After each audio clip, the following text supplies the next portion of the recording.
The Georgia and Tennessee rivalry has been super one-sided of late. The Dogs have won 8 straight meetings against the Vols, each by at least 14 points. The numbers when they play in Knoxville, even more staggering.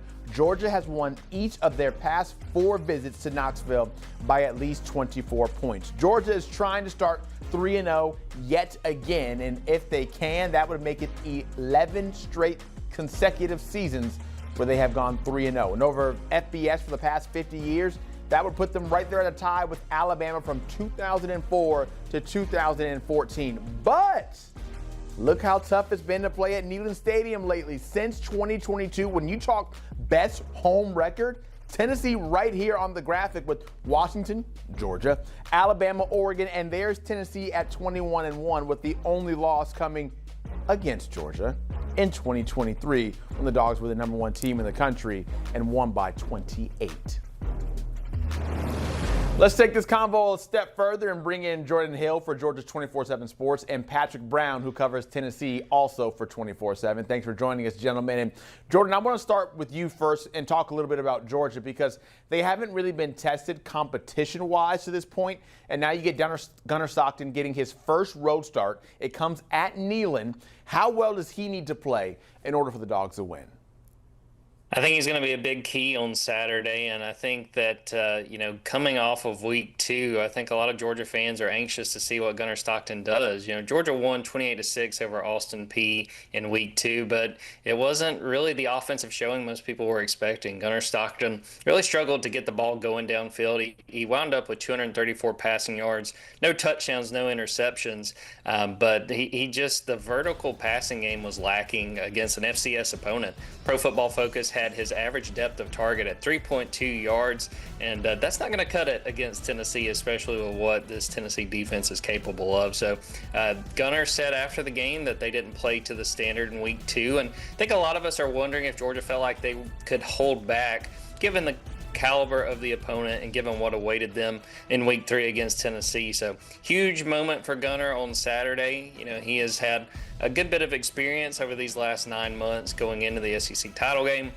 starting against Notre Dame in the Sugar Bowl, but this will be his first true road start, and there's going to be a lot of pressure on him to make plays down the field and keep the Georgia offense going in the right direction. Yeah, pressure when we know that crowd will be rocking for sure. On the other side, the other QB, Joey Aguilar, and Patrick, I'll ask you this. 5 TDs, no interceptions to this point of the season for him. How can he get the best of a Kirby Smart defense? Well, Zach, he would be the first Tennessee quarterback in a while to get the better of a Kirby Smart defense. Tennessee under Josh Heupel, he's in his 5th year in Knoxville. They've scored points on pretty much everyone except Georgia. They've not surpassed 17 points in the past 4 meetings, so Georgia has had their number. But Joey Aguilar coming over in the de facto trade, if we're still calling it that, with Nico Iamaleava in UCLA. He's done great so far through the first 2 games. Against Syracuse, he hit the long one over the top. That was a welcome sight. And against ETSU last week, he had a play where he scrambled out of the pocket and kind of improvised a couple times, but he had one over the top again that he just kind of heaved up and hoped his receiver got under it. So he's got a little bit of creativity. He's got a little bit of improvisational ability when he needs to. But as you mentioned, he's yet to throw an interception this season. That was a big question mark coming over from Appalachian State, where he started the past 2 seasons, threw 24 interceptions there, but has yet to really put the ball in harm's way. But that's going to get tested. Tennessee's wide receivers have really struggled in this matchup against Georgia. They've not won on the outside with their wide receivers. They've struggled to generate explosive plays. You look at last season's game in Athens, I think their longest pass play was 17 yards. So while they were able to move the ball a little bit, they weren't able to generate those explosive chunk plays that make things easier when you're going against a talented defense like Georgia that will blitz, that will pressure, that will bring different looks on 3rd down and make things really difficult for you. And the other thing Georgia's done against Tennessee is control the line of scrimmage with the run game. So Tennessee's got to be able to win at the line of scrimmage. They've got to be able to win outside on the perimeter as well and make some plays. Georgia's defense is going to play tight coverage. There's going to be tight passing windows for Aguilar. And Tennessee's wide receivers are young but talented. They've got to make some contested catches against those tight matchups. Jordan, what's your feel for the way that Georgia's defense is playing, given the fact that the offense has been leaving some things to be desired? I think they're two games they've passed every test on defense. I think this is a group that went into the year feeling really good about the talent on the defense. They just had a lot of inexperience, and you lose 3 first-round picks off of the 24 defense. There's going to need to be some people who step up. And again, understanding that the competition so far has been Marshall and Austin Peay, I think that they've done what's expected. I think the big thing that has stood out to me, again, understanding who the competition's been, defensive line. I think Georgia feels really good about the depth they have up front. And when I think about that 2022 defense, when Georgia went back to back, they did such a good job of rotating in defensive linemen, especially in big games and especially late in that season. I think they're in position to be able to do that again because they have a really talented starting front with Gabe Harris, with Christian Miller, with Jordan Hall.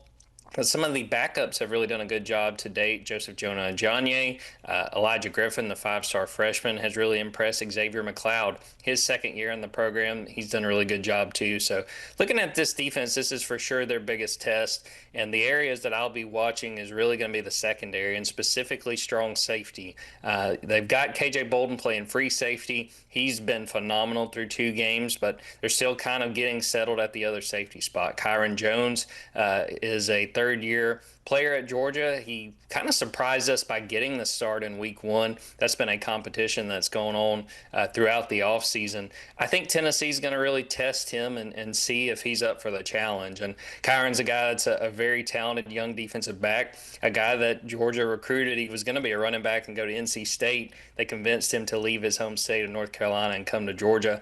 This is kind of a proving ground for him. Can he hold up on the back end of that secondary? And can he meet the moment against a very dangerous Tennessee offense?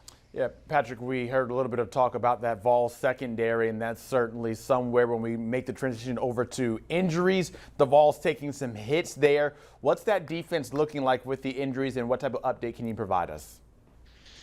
Yeah, Tennessee's dealing with some multiple absences at both cornerback and defensive tackle. I'll start at cornerback. Ricky Gibson III hurt his shoulder, upper chest in the opener against Syracuse. He's going to be out for a while. And then all-SEC cornerback Jermon McCoy tore his ACL back in January while training back home. So they didn't have those guys last week.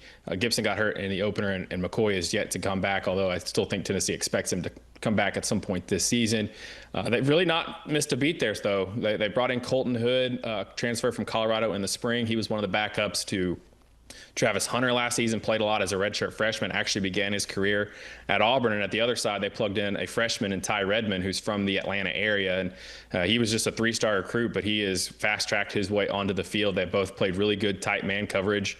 They've probably got about 7 or 8 pass breakups between them through 2 games. So they've played pretty well, but this is going to be, again, a big test going from Syracuse, which does have some good receivers in ETSU, to the athletes that Georgia has brought in on the outside. And then at defensive tackle, they haven't had David Hobbs the first 2 games of the season. He was a guy that a lot of people in the program kind of viewed as a breakout candidate. And then Jackson Moy is a senior starter who went down in the Syracuse game. Didn't play last week. I think it's very iffy if he's going to play this week. Last week they had Dominic Bailey, their starting defensive end. He's pretty big at 290 pounds, but they slid him inside at defensive tackle. They're pretty deep at defensive end, so they were able to just kind of roll with that rotation and play Bailey inside. But they're pretty young behind Bailey and Bryson Easton, who are 2 sixth-year seniors. So they're going to need some of those backups, some young guys. Freshman Ethan Utley's playing a lot. Nathan Robinson's a third-year sophomore that made some plays in the Syracuse game that hasn't played a whole lot. They've got Jamal Wallace in there, who's a big body, but a second-year junior college transfer. So they're going to need that group in particular, I think, to step up in this game because this is going to be a line of scrimmage game. They've got to be able to contain Georgia running the football. I think they've got to put this game in Gunner Stockton's hands and probably more specifically his arm. They've got to get pressure on him. They've got to get him into third and long situations, but they can't let him scramble and move the chains with scrambles and extend plays outside the pocket. So Tennessee's going to need both those positions. They're a little short-handed potentially, and certainly at cornerback, but I think Tennessee likes who they have, and they've got those guys, and they need those guys to be able to step up in this one. When you look at the injury situation for Georgia, we're really looking on the right side of the offensive line. Juan Gaston, who was the starting right guard in week 1, and also Ernest Green, the starting right tackle, both got hurt in that game against Marshall. We're still kind of waiting to see what their availability will be. When we talked to Kirby Smart after practice on Tuesday, he said both of those guys have participated in some individual drills at practice, not working with the team. He said they were moving around a little bit, but it seems like this is going to be a situation we're probably going to be following all the way up to game time. Now, when as we record this right now, I believe that Ernest Green, the right tackle, will wind up playing against Tennessee. I don't think we're going to see Juan Gaston, but again, there's a few days left to go and see how these guys work through the rest of this week. And to me, when we look at the keys to this game, I look at it all being on the Georgia offensive line. A lot of pressure on Gunner Stockton, like we talked about earlier. But I think the offensive line's play will make or break Georgia's chances. You got to run the ball against this Tennessee front, which is easier said than done. Got to protect Gunner Stockton, allow him to have those opportunities to make plays downfield. Whoever winds up starting on that right side of the line, they got to meet the moment, which is a lot easier said than done, playing in front of 100,000 plus in Neyland. So, Patrick, as we get ready for the 55th meeting between these two teams, I now must ask you, who wins on Saturday? Well, it seems like it's sort of been building up towards Tennessee's favor this week. I think the line has shifted several points. It's still Georgia's still favored, but now I think the line has kind of been cut in half. There's some metrics that are sort of shading a 50-50 toss-up game a little bit towards Tennessee. They're getting Georgia early. Georgia's not been tested, as Jordan mentioned, just playing Austin Peay and Marshall. And Tennessee's at home, where they've played very well, as you guys highlighted at the start of the segment. But it just kind of feels like I've kind of got to see Tennessee do it. As I mentioned, they've struggled to score points and move the football. It's interesting. They've actually scored on their opening possession in each of the past 4 Georgia games, but still haven't been able to parlay that into more points and a win. So they've got to figure out this Kirby Smart defense. They've got to make plays on the outside. There's going to be some one-on-one matchups in this game, some downfield shots, some key third down moments where Tennessee's going to need their guys, Mike Matthews, Braylon Staley, Chris Browse on the outside. Maybe they can work the tight ends in the game. They've got to go and make some of those key plays that they've not made. You look at last year's game was, Tennessee jumped out to a 10-0 lead in the first quarter in Athens. It was tied at halftime. And then in the second half, Georgia just made all the winning plays down the stretch. And that was the difference. I think Tennessee's sort of been, they've had that game in the back of their minds throughout the offseason that they were close. And it's certainly sort of building like Tennessee is kind of setting up for Tennessee to maybe win this game. But Georgia's had their number. So I can't see Tennessee breaking the string. I think they've got a great chance at it, but I've kind of got to see them do it. I've got to see them score more than 17 points against Kirby Smart and the Bulldogs for me to believe that they can pull off a win against Georgia. So what's your final score prediction then? I would probably go something. I actually think they might get over 17 points, but it might not be enough. I think this will be a 4-quarter game. I'd probably go something like Georgia 24-20 or something like that. Very similar to me. I've got Georgia winning 23-20. And the thing to me that I go back to, there's a lot of questions, as we've hit on, about Gunner Stockton. But to me, I think this game is going to be determined by who can run the ball best. And my confidence in picking Georgia is because of Georgia's defense. I think that this is another elite group on defense, probably not quite to the caliber of 21-22, but I think a step forward from the defense we saw in 2024. And you look at Georgia's ability to stop Tennessee's ground game the last few years. Last 9 meetings, there's only been one time Tennessee rushed for over 3.8 yards per carry. That was 2023, and that number kind of got skewed a little bit. Jalen Wright had a 75-yard touchdown right off the jump, and that kind of made the numbers look a little different by the end of the game. But I think this is going to be a 60-minute fight. Can totally see Tennessee being able to defend the home turf, but I think with what Georgia's got on defense, the ability for that front seven to stop the run, put a lot of pressure on Joey Aguilar to throw the ball downfield and try to make some potentially dangerous plays. I think Gunner Stockton's going to do enough in this game. I think the Georgia ground game is really going to get going, and that Georgia's going to win this thing 23-20.